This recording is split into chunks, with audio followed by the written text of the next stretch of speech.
सभी का मेरे इस वीडियो में स्वागत है। अगर वीडियो पसंद आए तो लाइक करें, सब्सक्राइब करें और बेल आइकन दबाना ना भूलें।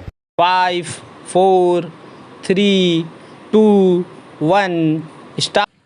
भाइयों, आखिरकार एक लंबे संघर्ष के बाद, जो कि मुख्य रूप से अहिंसात्मक था और जिसका नेतृत्व ऐसे विलक्षण व्यक्ति ने किया जो अहिंसा और सत्य को ईश्वर का पर्याय मानता था, परंतु स्वतंत्रता के किनारे पहुंचने के अंतिम चरण में भारत को खून की नदी में से होकर गुजरना पड़ा और यह नदी भारतीयों ने ही खोदी थी तथा इसमें भारतीयों का ही खून बह रहा था।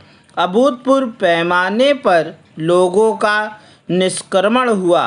पुरुषों, स्त्रियों, बच्चों, बूढ़ों, बीमारों समेत 1 करोड़ व्यक्ति, जिनके शरीरों से खून चूकर भारत की भूमि तक को रंग रहा था, भारत के एक ओर से दूसरी ओर गए।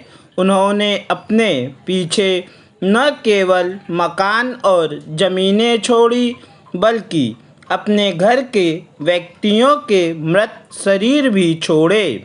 स्वतंत्र भारत के किनारे तक पहुँचने के लिए देश को यह मूल्य चुकाना पड़ा और वह 2 प्रभुत्ता संपन्न राष्ट्रों भारत और पाकिस्तान में विभाजित हो गया।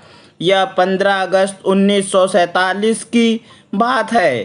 कांग्रेस ने जो वास्तविक रूप से 1885 से भारत की राष्ट्रवादी थी, हमेशा भारत की एक राजनीतिक इकाई के रूप में संकल्पना की थी। कांग्रेस को अंत में भारत का विभाजन स्वीकार करना पड़ा। वैसे तो यह स्वीकृति सहमति से दी गई थी, परंतु वास्तविक रूप में देखा जाए तो यह ब्रिटिश शासकों द्वारा पिछले कई दशकों से उत्पन्न की गई परिस्थितियों के दबाव के कारण था। फूट डालो और राज करो की नीति पहल अलीगढ़ मुस्लिम कॉलेज की स्थापना के साथ शुरू की गई।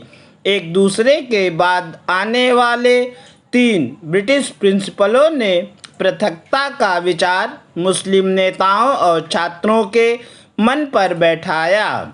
सर सैयद अहमद को विभाजन मूलक विचारों को फैलाने के लिए उनसे हर प्रकार की मदद मिली। हम यह नहीं कहेंगे कि इसमें हिंदुओं का कोई दोष नहीं था, जो मुसलमानों से सामाजिक स्तर पर अलगाव बनाए रखते थे और आर्थिक दृष्टि से उनका शोषण करते थे। अलीगढ़ कॉलेज के अधिकारियों को अपने उद्देश्य की पूर्ति के लिए उपजाऊ भूमि मिली। यह सब कुछ पिछली शताब्दी के अंतिम वर्षों में हुआ। इन्होंने सोच समझकर राष्ट्रीय मुसलमानों की उपेक्षा करने की नीति अपनाई। 1947 में कांग्रेस के पास विभाजन स्वीकार करने के सिवा कोई विकल्प नहीं था, विशेषकर गंभीर सांप्रदायिक झगड़ों के कारण, जो कि गृह युद्ध का रूप धारण कर रहे थे। जिन्ना ने यह सुझाव भी दिया कि सांप्रदायिक आधार पर आबादी की अदला बदली की जाए। शायद वह बेहतर समाधान होता, क्योंकि इससे शायद वे क्रूर कृत्य न होते जो बहुत लंबे काल तक पड़ोस में रहने वालों के साथ उनके पड़ोसियों ने किए।